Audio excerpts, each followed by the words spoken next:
Hello everybody and welcome to Chit-Chat Tuesday.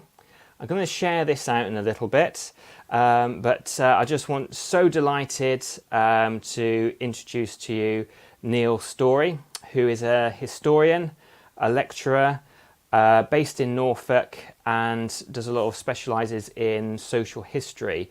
I was lucky enough to see Neil at Parameet, and I've also seen Neil several times on the wonderful programme Help My House is Haunted, and also I've just found out that he was also on some episodes of Most Haunted as well.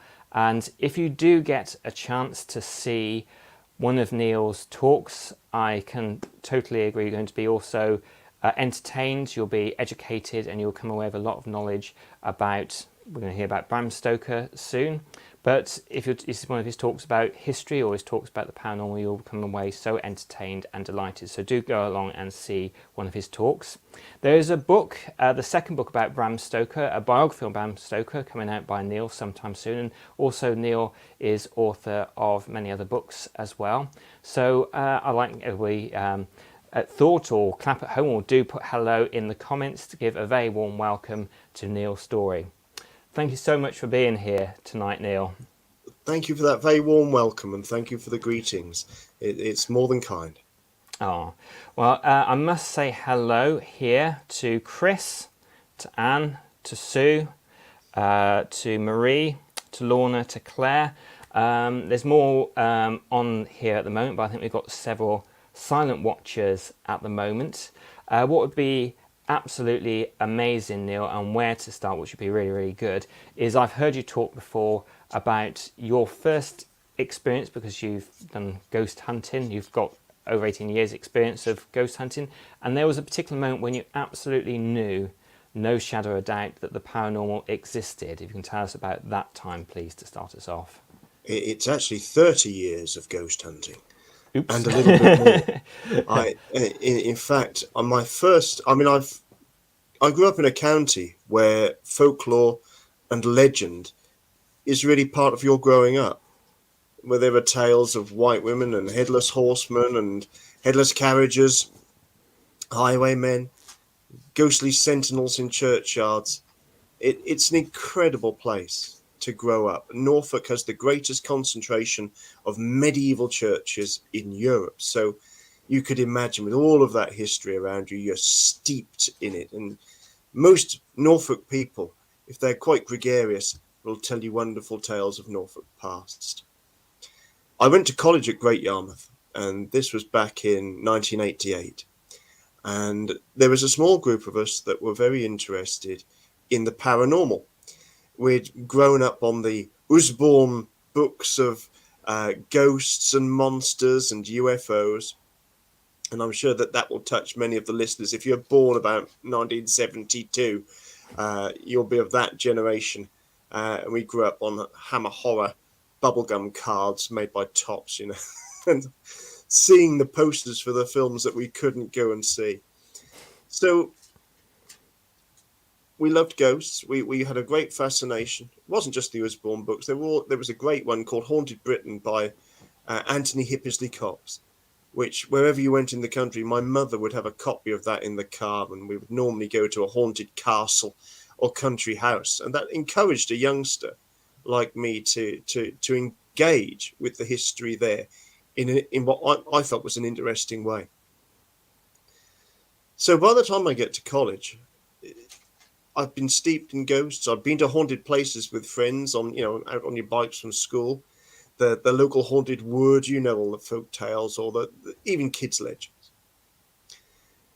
But this was different. We'd been with our group to places like Castle Rising, a couple of other country houses, the standard haunted house places. But I was in the library one day, and one of the girls from the art, she was a hairdressing department, and they had a fashion school and dressmaking and all sorts of wonderful skills for ladies and nowadays gentlemen. I'm sure there were some lovely chaps that would have loved to have had the opportunities then, but there were no men in the hairdressing courses for beauticians and all sorts. This very beautiful girl came over and she said, "You're part of that ghost hunting group, aren't you?"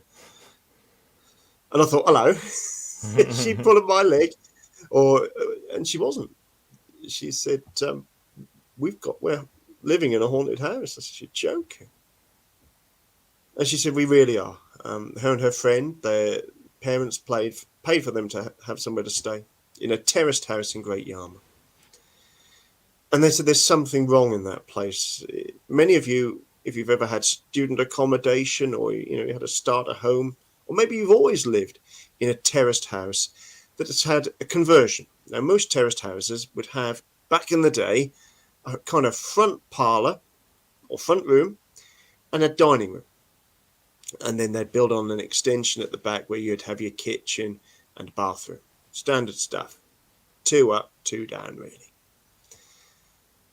And this one had been knocked through. So you had, the stairs were at the side as you went in the door. So the stairs straight up.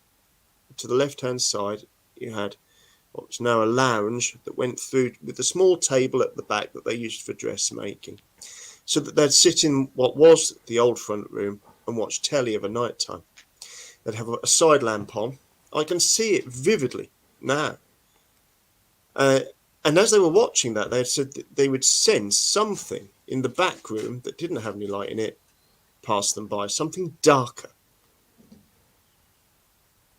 And they didn't like it. And one of the girls was downstairs one night with her boyfriend. I think they had a convertible bed or something down there. They had friends over or something. And, oh, God, she woke up during the night. Her boyfriend was hugging her, and, oh, God, he had to push him off and push him off. She was terrified. And she didn't know why. And in front of her, if you think there's street lights that would give a sort of glow outside, in those days there was sort of orangey coloured street lights. And it gave a glow. And in front of the drawn curtains of that room, in the room with this girl, was some figure. A cowled figure. It wore a hood. She said it looked like a black monk. In other words, it was a pitch black figure. Cowled hood on. It was blacker than black, and it was only there for a moment, and then it kind of disappeared into the curtains. And could she believe what she'd seen? But she was absolutely transfixed by it. She was the lights had to go on. It went terribly wrong for her. So we went round there with what ghost hunting equipment we had, which mostly consisted of a big, chunky video cassette recorder.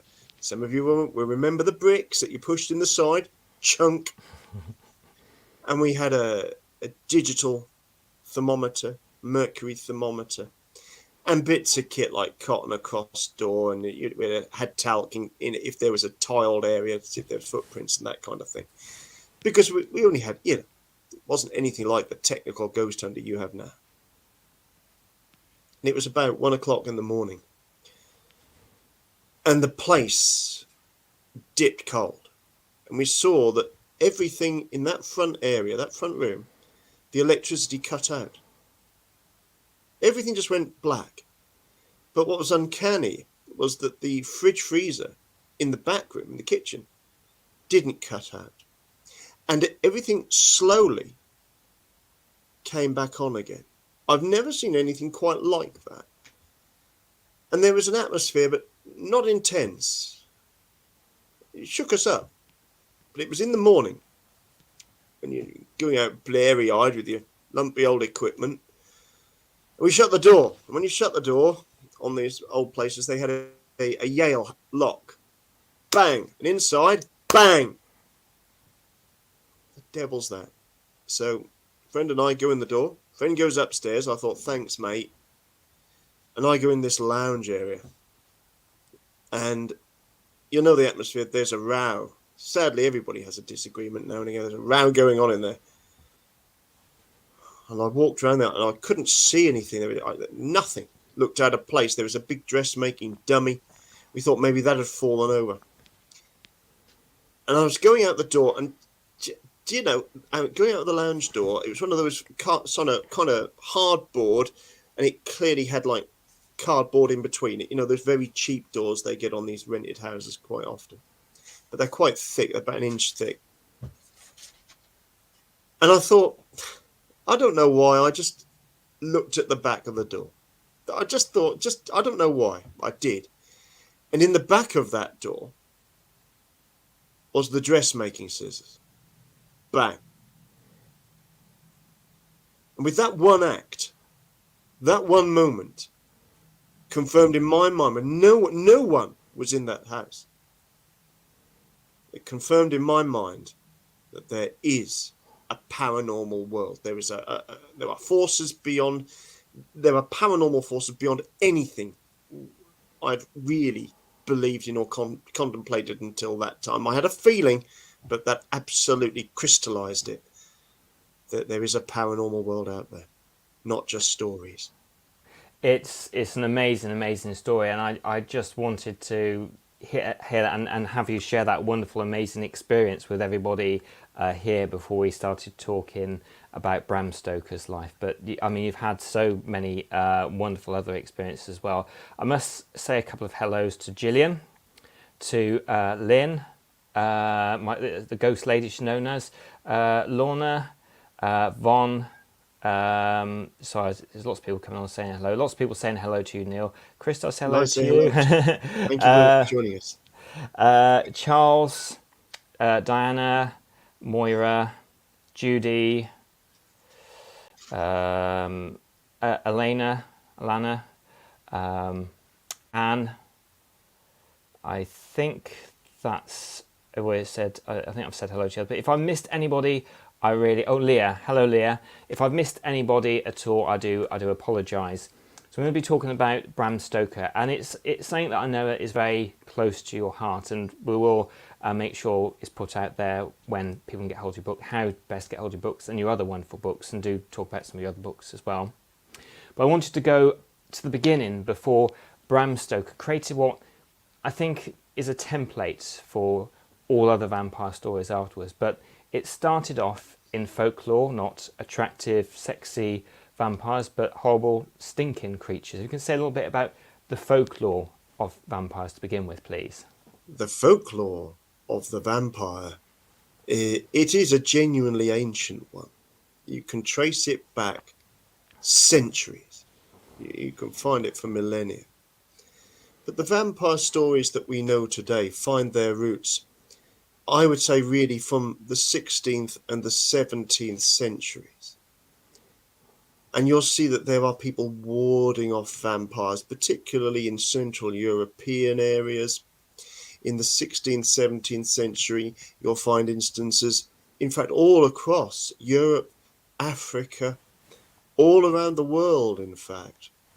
And just as an aside, you can find medieval manuscripts in Great Britain that mention vampires too. My friend Lucy has written an article about some of those early vampires in the recent edition of Haunted magazine as well, the Feminine Macabre edition. Very, very good analysis. And it was my pleasure to work with Lucy Wilgross on that. But for literature, you'll see that you'll find in the early 19th century, you've got Lord Byron, and you've got his physician Polidori, and Polidori produces the vampire. People thought, it's Byron, the kind of masking. Did he really write it? And there's still an argument. There's still a discussion over which one did actually write it, who was the inspiration, where did all of this come from? Or was Polidori truly this one-hit wonder? Did he have just one chance and he went for it? Then you get to the middle of the 19th century and you'll find these, what they used to call chapbooks, cheap works, tuppenny horrors. And you'll see stories like Varney the Vampire, where you'll find this aristocratic, not desperately frightening and rather inept vampire at times, depending who's.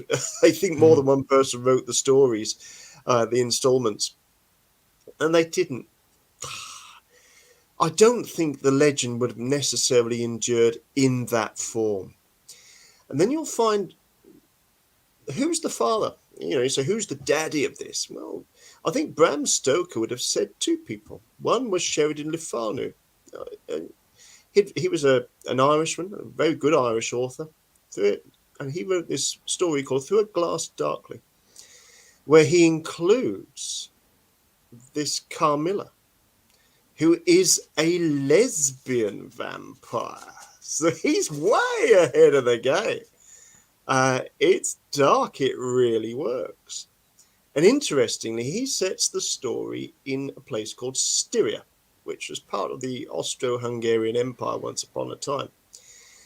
And if you read what's described as the prequel to Dracula, which is called Dracula's Guest, the chances are that actually it was Bram's original kind of draft idea for Dracula, but it's got a lot of very similar themes in the original drafts of that to Camilla, and it's thought that there were probably too many themes, too similar to Lefano's work, and that's why his publishers would have said to him, Bram, we can't have a vampire story set in Styria that's really similar to Camilla. And so Bram thinks, right, where am I going to put this? I'm going to push it to the other side, the far side of the Austro-Hungarian Empire, the bit that hangs over the edge of the map. I'm going to set this in Transylvania. And what better reason than when he was starting, it took a lot of years for Bram to pull the book together.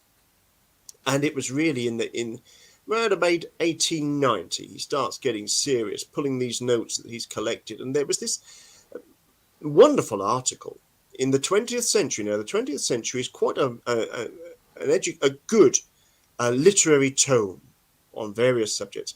And she was a lady adventurer by the name of Emily Gerard. And she wrote an article called Transylvanian Superstitions. And we know from Bram Stoker's notes for Dracula, he had hold of this. It was one of his original inspirations. So I think that's quite important to say that it's a story that's generated from folklore, but also the research of a lady, Emily Gerard. And her important role should not be forgotten. No, absolutely. And that's a book for me to look into at some point. MS Pussycat is here. Must get a couple of the questions before going to the next one. Where is it? Gillian says here, Paul, can you please tell Neil I'm loving the moustache? God bless you. Thank you, Gillian. I grew it all myself. Sometimes it's waxed. Well, it's holding very, very well if it's not waxed at the moment. Chris says Druids follow the weather, vampires follow the bloodline. Thank you for that one, Chris. Absolutely, I like that. Yeah, and I think I've seen a few other faces come up, and if I've missed anybody at all, I really, really do. Oh, Kelly, yes, Kelly, hello, and thank you for joining us tonight. What I wanted to go into is Burning the Vampire, I believe was about when Bram Stoker, or Abraham Stoker, was a babe in arms. Have I got that correct? That those yes, thereabouts. Bram's born in the 1840s, so the chances are he didn't see it. And I think if we're going to talk about things he didn't see, and it's I know some people get very hot under the collar about it, but ladies and gentlemen, the name. Well, I tell you what. Let's talk facts. The name Vlad Tepes does not appear in any of the notes for Dracula. Let's be absolutely clear. It's not there. It's as simple as that. All this business of the Vlad Dracul and the son of the dragon. Bram Stoker never went to Transylvania. He never went to Romania. All of his research for Dracula, like many of his other books, was carried out on his travels. He would pick up books along the way. And so how did he create Dracula? Well, it was from his holiday to Whitby. And I imagine it was a wet day. He'd gone down before his family. And we know from his notes, we can say this is not speculation or Neil Storey trying to look like the big daddy of it all. I'm not. I'm just one of many historians that have looked into these stories. But I think I'm one of the few who has read most of the known letters. In fact, I discovered letters from Dracula and the manuscripts, including the excised and bits that were crossed out that didn't appear in the published works, in quite some depth. And I've been very honoured to work with the Stoker family over the years as well, and great scholars into Bram Stoker like Robert 18 Bysang and Richard Dolby, who are now sadly no longer with us, but they freely shared their information with me. Leslie Shepherd over in Ireland as well. And sadly, that they've gone beyond. They're no longer with us. So there's some great stories to tell. And when Bram was in Whitby, he went to a little lending library. And it's quite clear he was looking for books on Transylvania and Romania and Wallachia. And so he takes one off the shelf. And it's annotated in his notes, even the shelf mark for it, where it was. And it's Wilkinson's Guide to Wallachia and Transylvania. And in that book, he sees a name. Now, up until this time, his book, Bram's book that he's been working on for all these years, this is his big book that he wants to see as a stage play, really, for his the man he idolised, Sir Henry Irving, the greatest actor of his day. Well, Bram Stoker was his acting manager at the Lyceum Theatre. He wanted Irving to perform this, have something worthy. And originally, the book was going to be called Count Vampire and the Undead. The trouble is that the vampire was pronounced and written. Bram loved language, and it was spelt with a W, because in the continental way, W's are pronounced with a V. So it would have looked to the general public as Count Vampire and the Undead. I really can't see that being the most successful of books. So Bram was savvy, and he's gone on this wet day to this lending library, and he's got this book, and he sees it. He sees a reference to a voivode. Now, a voivode is a mercenary, and in this book, he doesn't appear to be a desperately good mercenary. But his name, the mercenary was called Dracula. And you see in Bram's notes, there it is, it's underlined. This is the one. So really, if we want to be really honest about it, the real character, Dracula, the voivode, the son of the dragon, that's all been researched, that's all known. But Bram didn't know that. Wilkinson's Guide to Wallachia doesn't really go into that. What Bram saw was a name.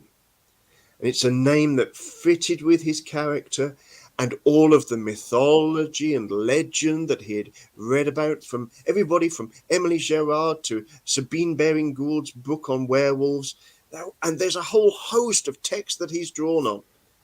But it's Bram Stoker's bibliography you need to find his origins of Dracula, not Vlad Tepes. There's no engraving, there's no picture of it. It's not. It just isn't. But the minute he saw that name Dracula, gone is Count Vampire, and it was going to be Dracula and the Undead. And then suddenly, no, we don't need the undead, just one name. Dracula, the immortal, that gave birth to the modern vampire story. Absolutely. Must say hello, congratulations to Gillian. Just seen it, she's become a great grandma, so it'll be next May, so congratulations. Thank you for sharing that with us, Gillian. Julia's here, Joyce is here, and let's get this up. And I was going to talk about Whitby as well. Look at Claire. Claire Horticulture Wormersley. You've seen the same case that I have at the Midland Hotel, and that's great. That's in Bradford. It's I forget the name of the square now. It's not Freeman Square.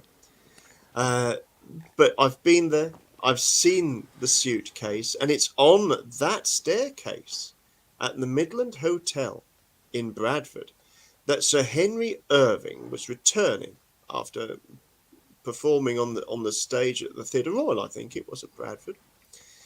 And he hadn't been well for some time, and he collapsed on the stairs at the Midland Hotel. And that's where he was placed on a chair and supported and given aid. I think there was a doctor was called, but there was nothing that could be done. Bram Stoker was summoned from his nearby hotel, but by the time he got there, alas, Sir Henry Irving had passed away, and all that remained was for Bram to close the great man's eyelids. So it's a very, very, very special place. is the Midland Hotel in Bradford. I think it'd be nice to bring in here, and also as well at some point I will like to ask, because Bram Stoker was in the end quite a strong person, but was very weak in childhood. So it'd be nice to talk about that.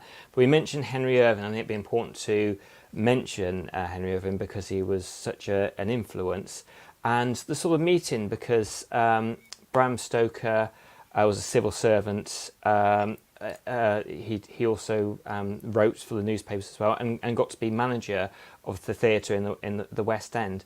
If you can sort of say about just a little bit how he got into that initially, and the great friendship which was struck up between himself and Henry Irving, please. With pleasure. But first of all, Bram, as a young lad, he couldn't walk until he was 7 years old. There was some sort of mystery illness. And in fact, in his original draft of his personal reminiscences of Henry Irving, there's a section in there where Bram reminisces about his own childhood and how when the nursery bell rang, his mother's heart would drop because she thought the poor boy would die at any time. That's how sickly Bram was. And Bram couldn't go and play with the other children, so he was nestled onto a rug with pillows in the garden of their home. He was born at Marino Crescent. It was called the Crescent. It's now known as Marino Crescent. It's a little suburb, Clontarf, or a little suburb of Dublin. But of course, by the time he was born, it was more of a. It had been a resort. It was very much a suburb by that time. And then they moved to Artane Lodge, a short way away. And it was in the garden there that Bram would remember looking through the grass at the creepy crawlies in the lawn, and they became his monsters and creatures. And even in a lawn, you'll see piles of dirt and worm casts. And yeah, what an imagination.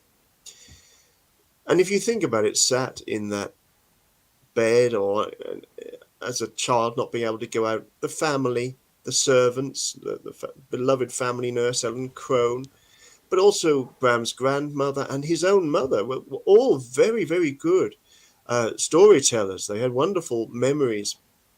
The Sligo cholera epidemic is particularly poignant, which is the story of when Bram's mother was a little girl and she saw that epidemic firsthand. They feared for their lives. And they saw some people, because the doctors had all fled, nurses had gone, some people that had been declared dead, dragged out of where they were kept together in isolation. And as they took this fellow out, his head thunked on the steps on the way down and brought him round, and he wasn't dead. He lived another 20 years afterwards, you know. Wow. So Bram literally saw the dead return to life.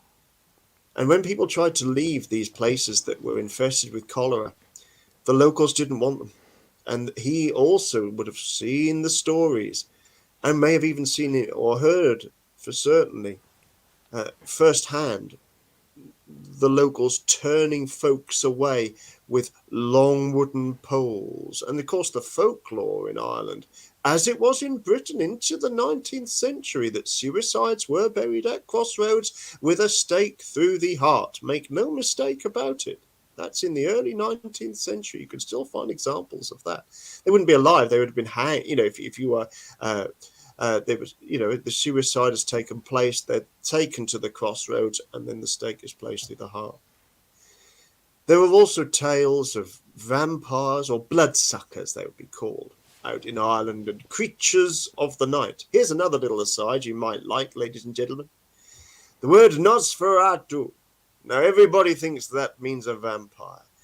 And it's a mistake I think even Emily Gerard made. It doesn't just refer to the vampire. It refers to any creature of the night. So it could be a werewolf, it could be a ghoul, it could be the walking dead. They are all Nosferatu. So you can imagine. This young boy at the age of 7 starts to go to pantomimes.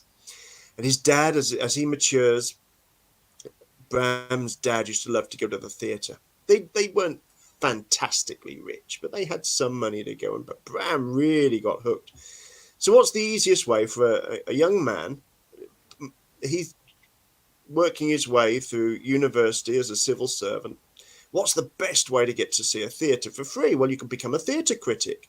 He was also critical of the theatre critics on the newspapers because he didn't feel they did a very good job, a fair job to some of the actors and actresses that were performing.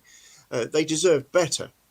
So Bram didn't really earn any money from that at that time. He just got to see the shows for free.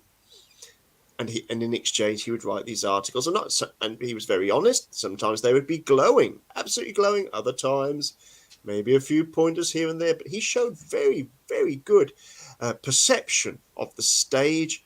And of course, he saw this up-and-coming young man, this Henry Irving, who toured Ireland with the Bateman's Company.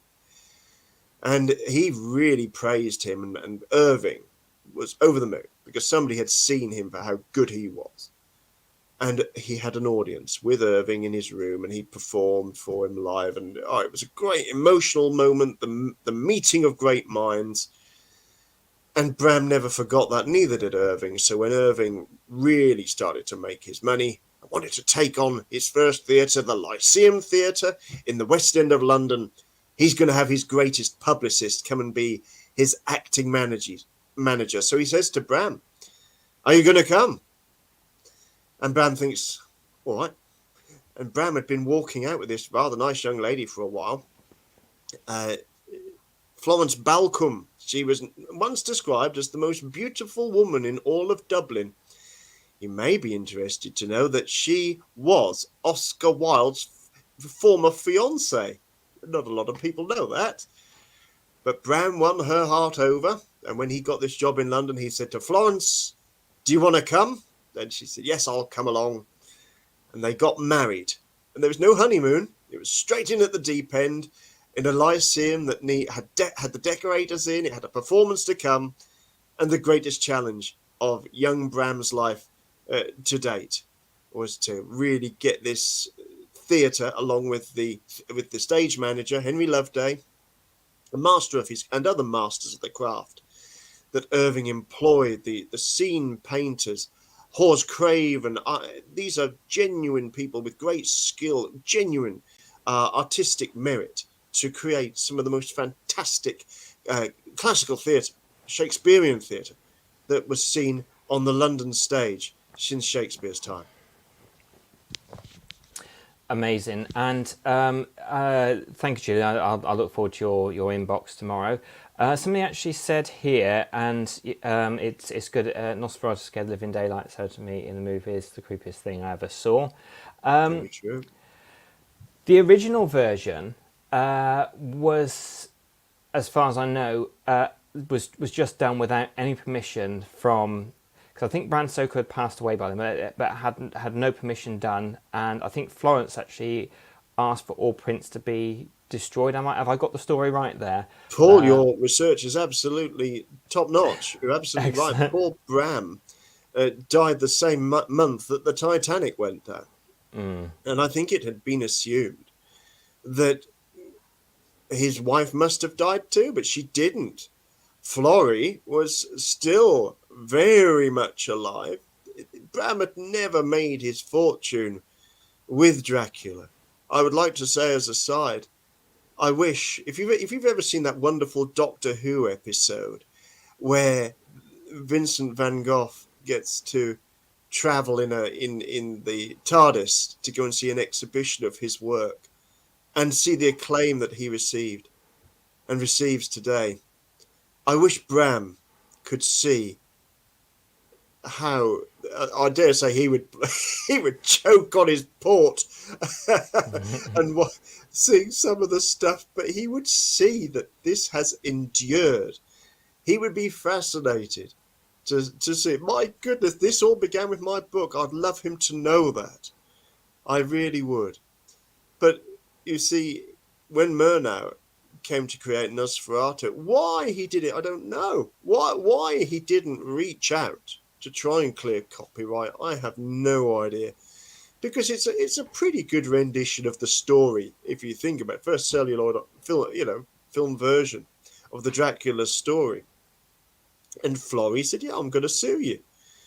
You've not cleared this. This is not right." And you're quite right, Paul, that as part of the legal agreement was the financial settlement, but also that every single copy should be destroyed, which is why for many years we just had very, very grainy copies of Nosferatu. And if you think about how it was iconic, some of the stuff on that. It's only in recent years that it has been restored and you see the intact full version of the film. I believe I've even seen a tinted version of it. Now, whether the tint is the original or has been added, I'm not entirely sure, but I think an intention was that they would try and introduce some notions of colour in it to add to the dramatic effect of Nosferatu. I have seen the original tinted version of it, and I've got it on DVD, which is more of a grainy, not so good copy.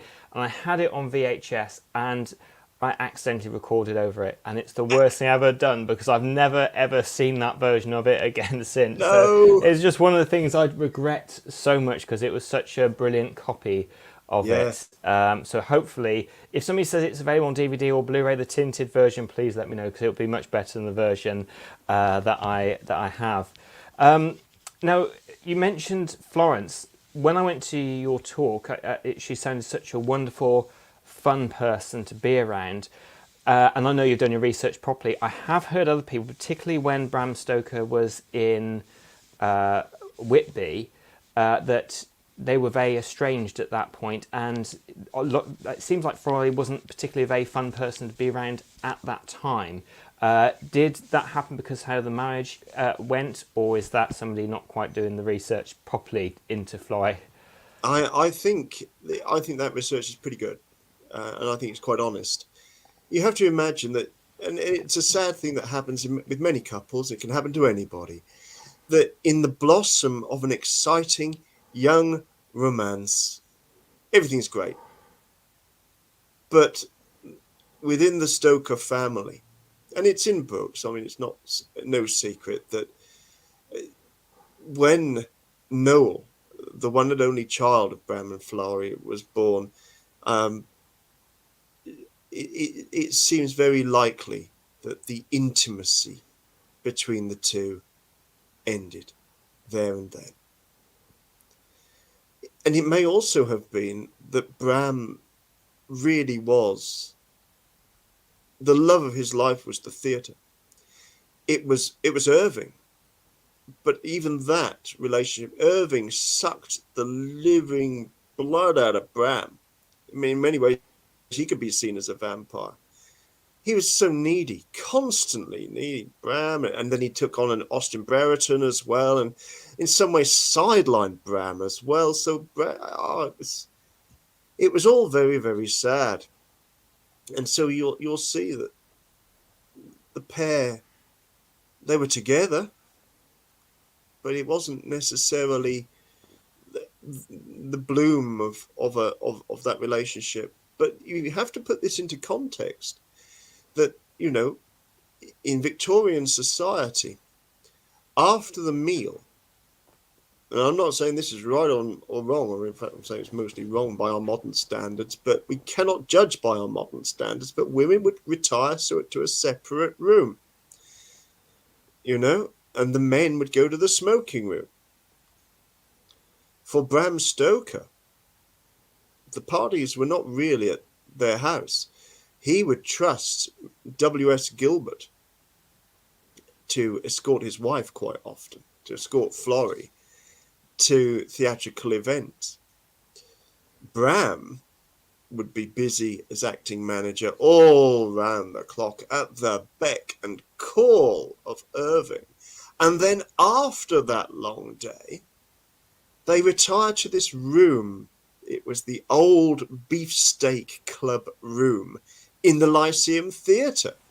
Around this table would be the most eclectic surrounding of guests, the literary figures, explorers, military men, and the great actresses of the day. Sarah Bernhardt would be there. Florrie would dine at times there too. Ellen Terry. But Bram's life was around that theatre. He wasn't at home very much. There were financial issues as well that made things difficult, because he wanted to follow his dream, and the dream never yielded the great wealth he really merited. He had to work very hard all of his life, and by all means, really, on his death certificate, I mean, it stated exhaustion. That's one of the causes of Bram's death. Liver failure, well, that's plenty of that, and locomotor ataxia, which medical historians would tell you it was a nice way of saying venereal disease. And speculation is not desperately right, because I respect the man.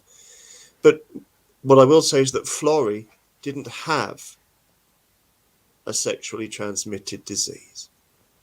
That's why she lived so long. She didn't have venereal VD. So what happened with dear Bram? Was it a liaison? Was it a mistress? We don't know. We can't speculate. Was it a mistake? Who knows? So it was. And when he contracted that, we don't know. It's a very difficult situation, that would put a strain on any marriage, really, when really the person he loves is Henry Irving. In fact, when Noel, number one son, was born, he wasn't christened Noel. Noel was the middle name. His Christian name was Irving. Yes. So his full name would have been Irving Noel Stoker. Part of that there may have been or may have not have been a relationship with Henry Irving is through some of the correspondence they had and letters which I know that you've read. But having said that, I know men during that time, and you said, used to write to each other and speak to in more an affectionate way than they do now. I mean, even if you go back to some of the Sherlock Holmes stories, and there wasn't the sexual relationship in the Sherlock Holmes stories, sometimes Dr. Watson would write in quite an endearing way about Sherlock Holmes in the books. What do you think happened in society to change it from the way it is now? And I've also seen people just before they go off to the First World War, best buddies, kind of with their arms around each other, having their photographs taken. It's very interesting that when you look at Bram Stoker, when he was at Trinity College in Dublin, he came across a book called The Leaves of Grass by Walt Whitman, in which Walt Whitman spoke of something called man love. Now, this was the most intimate of relationships, but it was about it's not wrong to love the dearest of friends and share the greatest of times with them. And Bram defended this. He spoke. Bram was president of the HIST and the LIT, the History Society and the LIT. Very popular, a very clubbable gentleman was our Bram, and in the face of criticism from his peers, he defended Walt Whitman. But Professor Edward Dowden, very well respected member of faculty, said, "Do you know what, Bram? I agree with you." And there began this great friendship of men that could detach themselves and understand literature, understand respect for each other, and in that same sort of Sherlock Holmes and Watson manner to capture. And indeed, Conan Doyle and Bram Stoker corresponded, and they spoke very much on. They were very complimentary about each other's work, and I believe, some of Conan Doyle's letters to Bram are also online now. So there was a good synergy between the two, and of course with his great friend Thomas Henry Hall Caine. You see, Hall Caine was a great fan of Sir Henry Irving. Hall Caine was the first man to sell 1 million books in the English language. But Hall Caine's name is not known to modern audiences because they were kind of romantic tales, Christian tales, and they would appeal to Victorian audiences like Landseer paintings, but they don't desperately translate for more modern audiences. But Hall Caine was probably bisexual. He had a close relationship with, and the letters are most certainly existed. I published them in my first ever book, which looked at Bram and these remarkable connections. It was called The Dracula Secrets. And it looked at the connection between Hall Caine and the homosexual serial killer, who was known as Francis Tumblety, who was the special branch #1 suspect for Jack the Ripper. I remember when I approached this and I spoke to a number of my colleagues about these gender issues and the questions, particularly about the question of how rare is a homosexual serial killer of women, and they are extremely rare. But this was written about in the 1950s by Dr. Rivers in America. And tragically, when these particular type of serial killers erupt, they often blame their... At a time when homosexuality was deeply frowned upon. Indeed, it was against the law. Think of Oscar Wilde. This is that time. And when you end up with a serial killer that blames his sexuality on women, he wants to destroy the gender and identity of a woman. It's horrific, and it manifested in a case shortly before the publication of The Sexual Criminal in America. And of course, you will see there's a very strong argument for Jack the Ripper, particularly if it was indeed Francis Tumblety, a man who was suffering from sexually transmitted venereal disease, a man who was a hermaphrodite, very confused about his sexuality, developed a hatred of women to the degree he had uterus in jars that he would demonstrate with after at home, after dinners to express his hatred of women. So all of these, it's all a very dark connection, isn't it? But through that friendship with Tumblety and Hall Caine, of course, you can bet that Hall Caine would have related the story, this horrific man that he might well have suspected of being Jack the Ripper. And you can see those undercurrents, and Bram loved to put mysteries into his stories. And I think he put some of his suspicions about Tumblety as the Ripper into Dracula. And most simply, there are a number of elements that I discuss in the book, but if you want to play the Hunt the Ripper game like this, and it is a game because you can't prove an awful lot, but Chit-Chat Street, where Dracula has one of his coffins dispatched to, is on Brick Lane, East London.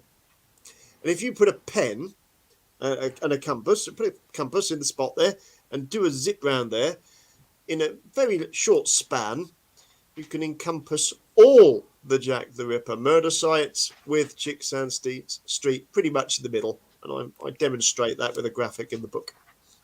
Wow. But it's a game, Paul. It's a game. Yeah. I'm not going to say I've solved Jack the Ripper. No, absolutely. And I mean, Brick Lane, if anyone wants to go there now, it's also amazing for restaurants down that way as if well. You like curry. Yes. Fortunately, I do. But I love Brick Lane, and I've got lots of friends in the East End of London amongst the tour guide community and ripperologist community out there. And I like a trip to Spitalfields and the wonderful Christ Church opposite there, Fournier Street and the 10 Bells pub. The atmosphere, yes, there's a lot of modern East London, but there's still cobbled streets. And although there are lamps standard without the gas, it's got a light in the top, and you get a little bit of the atmosphere of 1888. That's for sure. Yeah, magical, absolutely magical. I've got this which I did see come earlier, and I thought, oh, I'll go back to it and ask that. I love all the history of all the Bram Stoker stuff, and all the Dracula films. Used to stay up back in the day as a child and watch them, then look under the bed before getting in. And that I was going to actually ask because Dracula has been, and again, Doctor episode taking Bram Stoker forward. Dracula, out of any other book adaptation, has been adapted more times than any other of the, like, Frankenstein, Dr. Jekyll, or Dr. Jekyll, depending on which version you see. So what I was going to say, out of all of them, what I was going to ask this later, but I'll ask it now. What do you think is the most accurate to the original book, and what's your favourite adaptation of the other one? Well, by the way, Jekyll, as in treacle, that's Robert Louis Stevenson's pronunciation.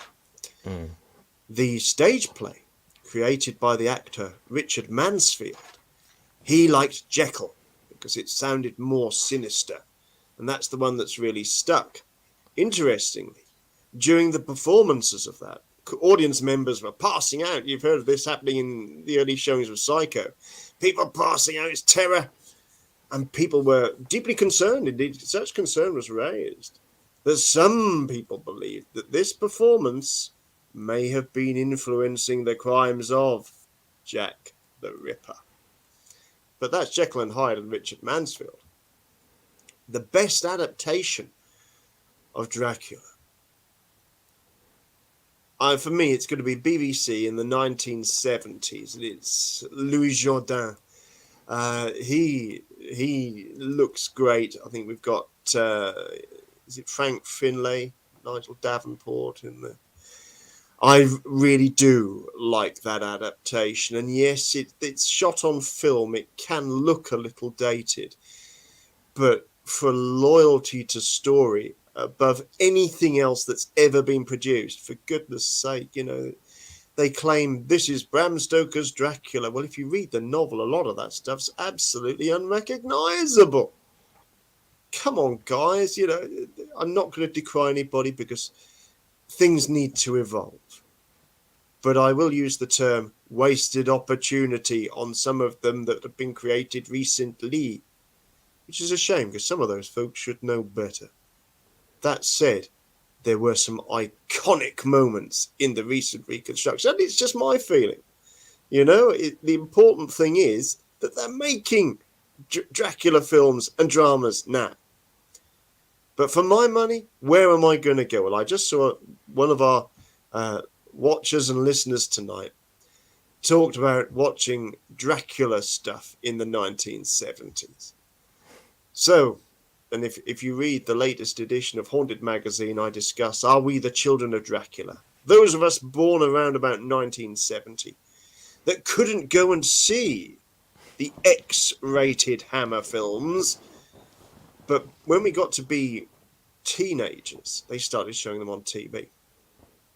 And I can remember, and I'll be brave enough to say it because I have other friends that are now. So we're all, here's an interesting thing. A lot of us that really like gothic horror, we can't actually stand the sight of blood. we don't like gore films. No, that's big no thank you. Don't want Gore Fest, don't want Driller, Killer, Chainsaw Massacre. No! What we want is Hammer World. That's our world. That's the world that we saw on the posters. We saw the Topps bubblegum cards. Couldn't go and see the films. We could see graphic films with trite one-liner jokes underneath them on Topps bubblegum cards. Every newsagent that we went into would have a row of horrific paperback books, at least in my area. Everything from Carrie to James Herbert, The Rats, The Fog, all this kind of stuff. Horrible images on the front. And magazines often with monsters on the front of them that would be quite frightening to kids. Well, are we really the last generation to be scared by book covers and magazines? I mean, I remember when they started showing those Dracula films, my friend Neil Cole runs the Sci-Fi Museum at Allendale. And he's one of the sparks for this, is Neil. I said, look, I know you like sci-fi, but how did you react to Dracula? He was just the same. He was looking through banisters when he shouldn't have really been watching the film. I was allowed to stay up because my family knew full well I would not be staying the course. I mean, I was the kid behind the sofa for Doctor Who. I'm behind the door and a little look, and 5-10 minutes in it, one glimpse of Christopher Lee as Dracula, and I'm gone. I'm gone. Right, the door is shut. I'm running up the stairs. I'm gone. Now that's a legacy. That's a legacy that stays with you. Now, Hammer World is not as frightening. And in fact, I bought off a well-known online auction site some of their tops. I'm going to. I'll show you. Oh, yes, please. Yeah. I've got this special. I've got my special assistant here, and these are quite lovely. She's carefully. No, no. Thank you. So people know what I'm talking about. Look. Ah, yes, indeed. Right. Those eyes. Those eyes. Mm-hmm. Yeah, and they have a really bad. Yeah, he sure got the point. Yeah, you get the idea. But these are films we couldn't see. And I'm about 8 years old and I can buy these in a bubblegum car. Goodness sake, that's nightmares. These were so frightening. My mum had to take these away. This is Dracula AD 1972. This is the year I was born. And the image should actually be that way round, which is Peter Cushing. The carriage wheel comes off and it's that golden moment that I didn't even see Dracula the first time I watched that. What I saw was a foot coming out of the carriage and a glimpse of this red scarlet lined cape. I was gone. I was gone. But these to me, these are Gothic horror. It's not literature. This is Hammer World. It's a world of costumes that, yeah, they're all right. They're not authentic, but they take you to a place. It's like LARPing or Dungeons and Dragons. Well, we didn't have a lot of that when I was a kid either. You had an imagination. And I know that takes imagination, but we really didn't have the graphics. We didn't have computers. It was somewhere special, somewhere dark, somewhere curious. And it's what's given many of us this great love of Gothic horror, and especially Dracula, to this very day. I love that. They're not like the BBC adaptation is very like the book, not exactly, but very quite like it. But I must admit, I do love the Hammer horror versions, particularly the man comes in the coach and they say, "Don't go up to the castle, young master. No good will come of it." I love all that kind of stuff. That's right. And if you read the book, I mean, that's pretty good. I mean, the old woman in the hotel sort of she crosses herself. The staff cross themselves. She gives him a cross to take with him. It's all there. Look at this, Claire. My favourite version is by Peter Cushing and Christopher Lee. The first ever version I watched on Betamax. Oh, wow, you can trust. Yeah. Yes. Yeah. Indeed. I'm not going to tell you what else I watched on Betamax for the first time. Channel 4 programs? Nature programs at school, actually. Yes. We were all sat round to watch a big bubble screen TV, and there was always just like a tracking line along the bottom of it. Wow. And I remember there was like one TV when I was first at school, proudly wheeled from classroom to classroom on great big legs that seemed to be so high, and you had to crick your neck to actually look at the thing, I remember. Well, that vintage, Paul. When there was a school computer. Yes, the BBC computer, which was the same for about 20 years before eventually they went to Amstrad and later on. Gold. We're getting lots of, because, one about if you wear a monocle. I must admit, I absolutely love the clothes that you wear when you're giving your talks and presentations. That's often me. I'm a man. I've got quite a good couple of tailors, one in the north and one in Norwich.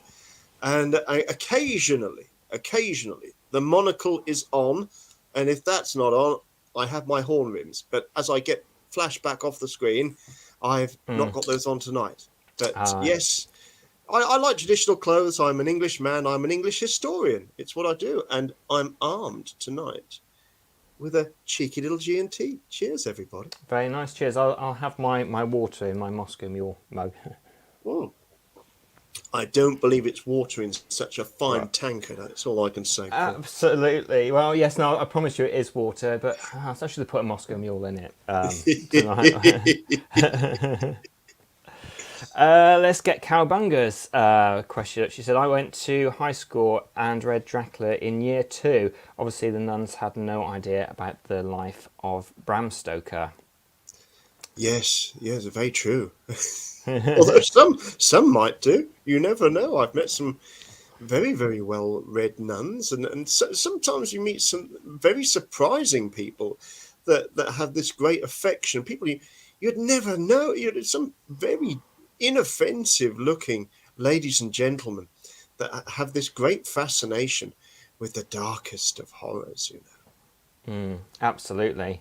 And I wanted just to sort of mention, because it is interesting that Bram Stoker, when he was younger, you said that he wasn't very strong at all, and people were worried about if he would make it like through the night. Robert Louis Stevenson was very unwell and just remained unwell throughout his life, and that wrote the original Dr. Jekyll, not Jekyll as people know. I want to just, because you mentioned about that and you talk about Jack the Ripper, I did hear that, and I don't know how true it is in one of those myths that go around, but his wife asked him to burn the original copy of his manuscript. Is that true, or is that just a story that's been made up? Because apparently it was so horrendous, the first one, and he burnt it, what I heard. Sorry if that's gone off topic. I must that I do not know everything. Mm. I must admit that I'm not familiar with that story. This is Bram Stoker we're talking about. No, this is about it's about Robert Louis Stevenson. Oh gosh, Dr. Jekyll. I don't know. Goodness me, no, I don't. I'm no expert on Robert Louis Stevenson, but you never know. I mean, there was a well-known crime historian, and this is a true story. He was going between the 1930s, and he died, I think it was in the early 1960s.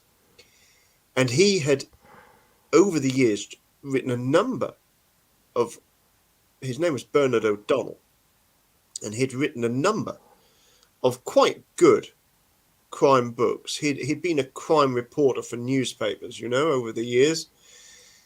But he'd always kicked around a Jack the Ripper book. And he'd even put it into the press that this book is coming out soon. He's got a suspect, and he had a manuscript. He clearly discussed it with the publishers. When he died, all of the crime memorabilia, and it was said that his then wife or his next of kin disliked it all intensely. One story even told of, it was had to be kept in a garage, wouldn't even be allowed in the house. And there was a big, either an oil drum or one of those things you use for burning leaves that looks like a dustbin, and everything was just hauled into there and burnt. And that's the way things were left for years. Wow. But then over those years, bits start turning up. So whether that he'd sold them in his lifetime or whatever, but bits of the O'Donnell, there's a big reel of newspaper cuttings and all sorts that I purchased. That was part of, I'm sure he'd stored those up. That and they hadn't been clipped to put into. I think he was going to clip them and put them into a scrapbook. That hadn't happened, and then I think his family or a family friend had the manuscript for the Ripper book. There's been all sorts of stories will erupt now and again. They will come out. Oh yes, that was all destroyed. But I think there's always hope. There's always hope that maybe somebody saved some of it, or maybe it was just put into a loft and everybody forgot about it. Yeah. Yeah, that's hope so, and I will look back into it again because I just thought it just came to me. I thought I'd just say it happened if you happen to know. What I'd love to talk about now is some of Bram Stoker's influences. I know that he was influenced hugely by tales from the sailors in Whitby, and also as well we were talking about Dante Gabriel Gabriel Rossetti. Rossetti. Yeah, we can just talk about that, please. Dante Gabriel Rossetti, pre-Raphaelite artist, man gifted, a complicated character, but the woman he loved, he wrote poetry to her, and when she died, he buried her with this book of poetry, wrapped in her long Titian hair, I believe, nestled beside her cheek. But in the years afterwards, he could never recapture that poetry. She's gone, you know. She was a great muse. He couldn't remember it. There were no copies. So what is there else to do? Well, there's a publisher very interested. So they get permission to exhume the body of his dear departed. And there the poems are retrieved. It was said that her body was in quite a remarkable state of preservation. She looked more asleep than dead. It was quite some time after she had been buried. But you see, this idea of the risen dead, the necro, the necropolis idea, for example, the memorials to the dead, the memorialization of the dead, it was very much a Victorian thing. Everything from creating these incredible monuments of angels to the depiction of everything from flaming flambeau, the doused torch, the skull and crossbones, not just to represent death, but memento mori. Now that had evolved really from the 17th century and beyond, particularly if you go to Scottish churchyards, you'll see beautiful old graves. Memento mori, remember death. The idea of placing a hand upon a skull and being depicted as a burgher or mayor of a city, someone of influence in a British city. During the 16th, 17th, 18th century, they'd be depicted with their hand on a skull because all of your actions, remember death. And it wasn't just death, because death wasn't seen as the end. It would be the day of judgment. When you are judged, how will your actions be judged? So it was in the air. Always this notion of death, and Victorian Britain, as we know, mortality as it was. No wonder the term was coined, the Victorian celebration of death. I think it'd be an ideal time now, and I can't believe how quickly this evening is going, but for you to mention about your first book about Bram Stoker, when people can get hold of the biography that you're writing, but also as well where people can get to see you for your talks and your other wonderful books that you've written. So if you can say that, please. Oh, that's very kind. Well, my new biography of Bram Stoker will be coming out next year. And this is fresh off the press news because there is no formal release date yet. But if you follow Pen and Sword Publishing, you'll see lots of my different books there. You'll also see my books are there on. I produce Shire books. They're my history books, including what's regarded as a pretty good overview of the women's suffrage movement. And then I also have books with History Press. So if you follow their websites, if you really have enjoyed it, you can be a Facebook friend. And all of my talks and all sorts go out on there. But I'm not super tech. I'm not a huge star. I'm me. And I love my subject. And if you are a kind and respectful person to everybody on the site, you know, I won't have anybody who is rude or anything like that. You've got goodness in your heart, and you want to make the world a little bit nicer by being kind to other people, but enjoying dark history, then come and join me. You're very welcome.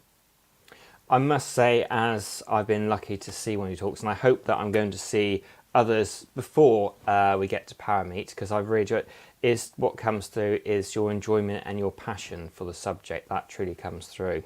Oh, that's very kind. Well, if you look out in February this year, I've got 2 nights of Norfolk Ghost Stories. We sold out the Madder Market. We're back at the Madder Market October next year. What's that? 2023. But in February 2023, we've got St George's Theatre at Great Yarmouth in Norfolk, and we've got the Little Theatre in Sheringham in Norfolk in February. And they're illustrated talks of very good, well attested, and I hope quite well researched Norfolk ghost stories, including some of my own investigations.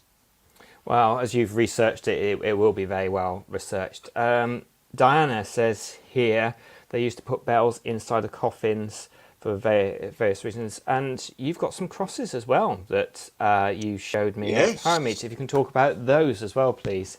Oh, yes. Well, briefly about the bells. The bells, there was electric bell, and there was also a bell that you'd pull by a cord because they worried about premature burial. Very much a Victorian thing. So you'd have a tube connecting to a bell above ground. You could pull the cord and it would ring. But, there was an electric one. You press the button.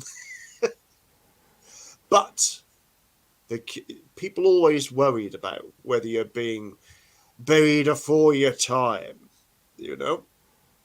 And so during the time of plague, and you can find examples of these crosses. They're made from lead. They're called plague crosses. You can find them medieval examples. I've got a few lead examples from around about the time of the last instance of the Black Plague in Great Britain during the 17th century.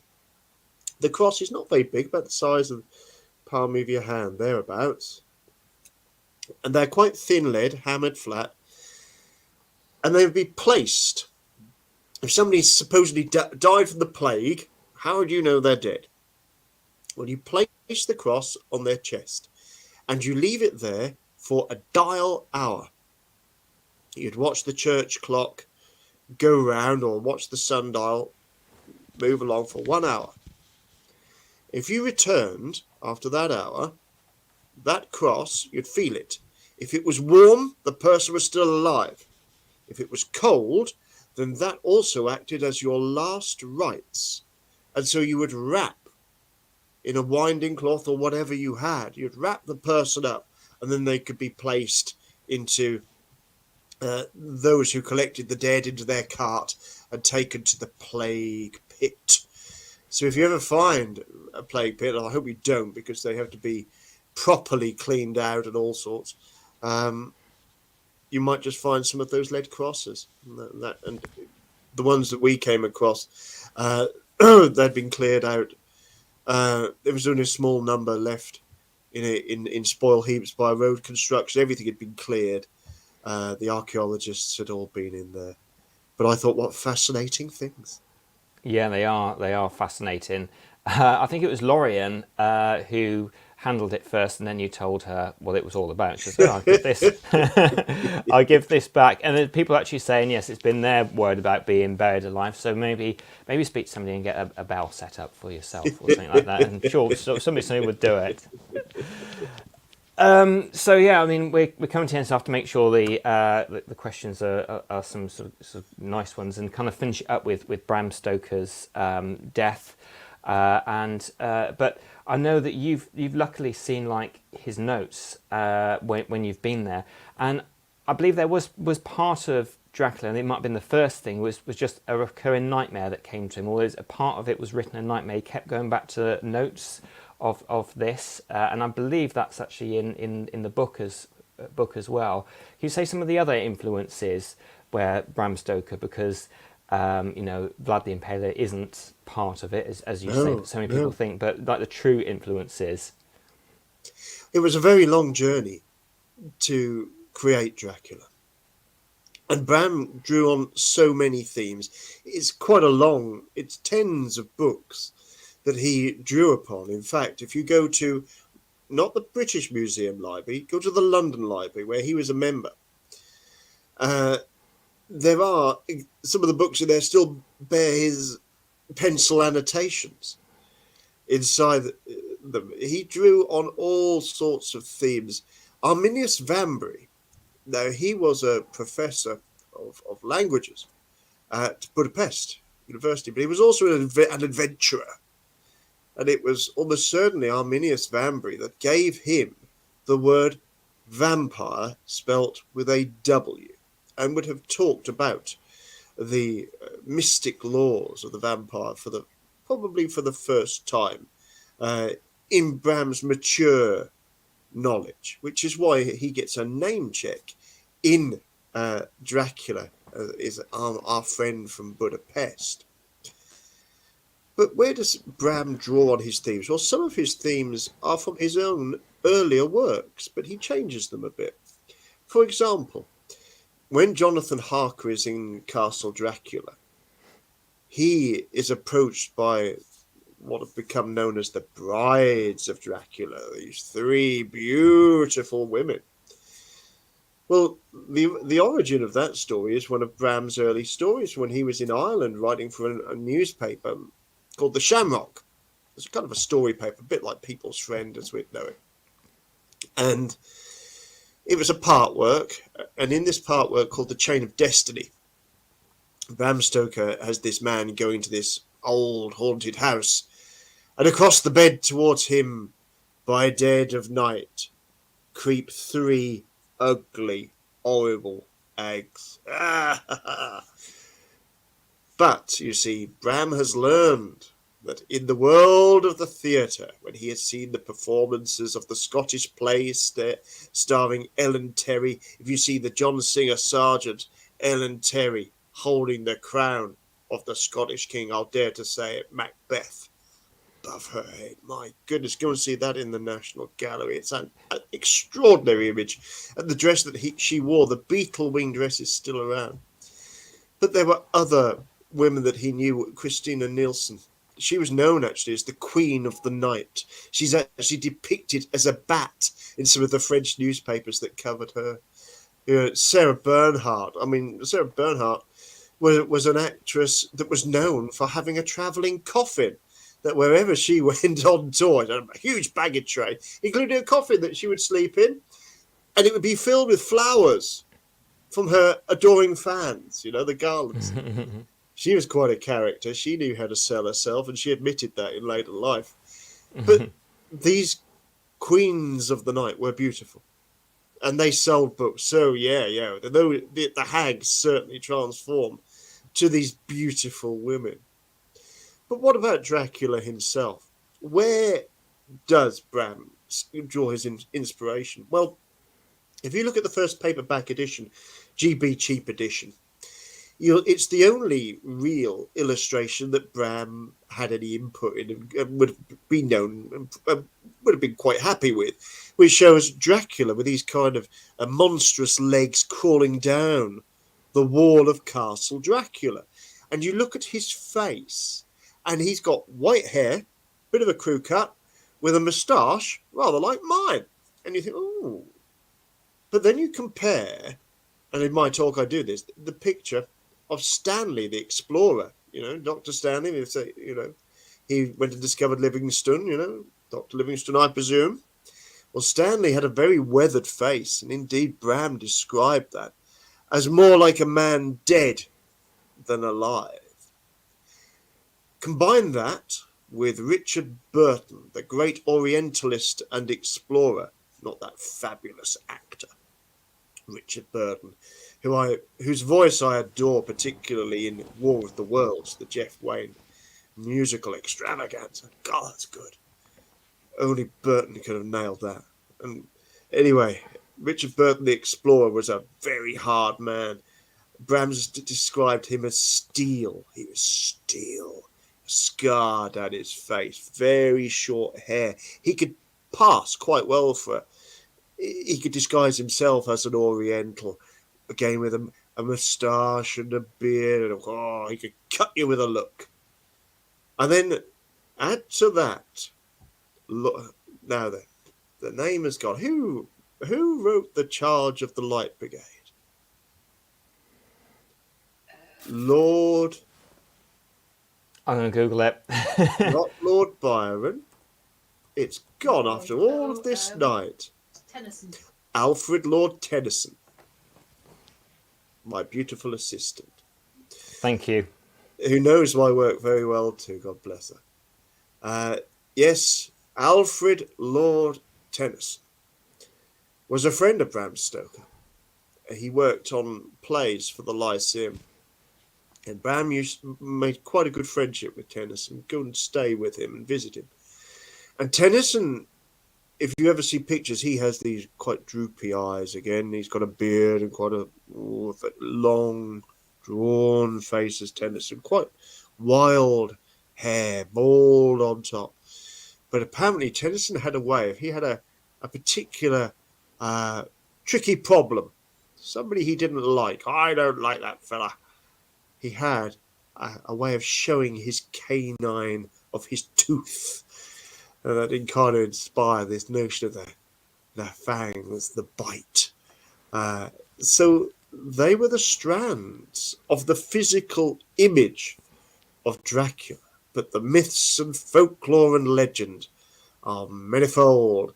And I think there will still be more myths of Dracula to reveal over the years to come. Oh, there most definitely will be. As we've got 10 minutes remaining now, it'd probably be an ideal time to bring that you actually got to see where Bram Stoker's ashes are now. After all your research, how was it for you being there in front of his ashes? It was incredible. I had collected Bram Stoker material, letters, for decades. I'd always loved his books, and as a young man, I had the paperbacks, and it wasn't just Dracula, you see. He wrote things like The Jewel of the Seven Stars, which is one of the very first reanimated mummy stories. It was incredible. And The Lair of the White Worm, if you've never read it, give it a go. A lot of people say it's a rather strange book, and it is. But if you like Scotland, Bram loved Scotland. He loved Slains. He loved Cruden Bay, which he knew as a place called Port Ewell. And not far from there is Blair Castle. This is some of my original research. And Bram went there. I found letters. Bram went to Blair Castle. And it's there that he has Diana's Grove. People place that in various parts of the country. Bram placed the Lair of the White Worm in this county he called Mercia, which people have thought, well, that's in the west. And that's quite right, because in his story, he places them not far from Liverpool. But you read the landscape and the descriptions, and if you ever, and I have been to Blair Castle, I have seen Diana's Grove, and it fits. It absolutely fits the castle, where there is this kind of a well or a place where this huge and horrible white worm. It's not like a nice big garden worm. Worm, Bram loved myths and legends. It's like the Lambton worm.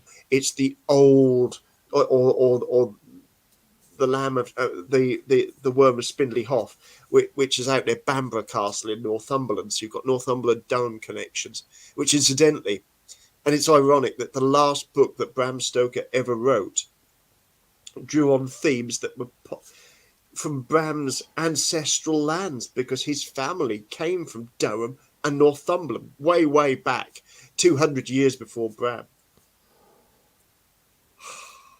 What a link.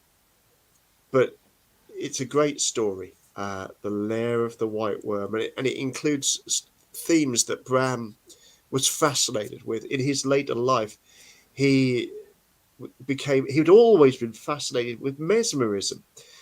Now, this is something that will interest you.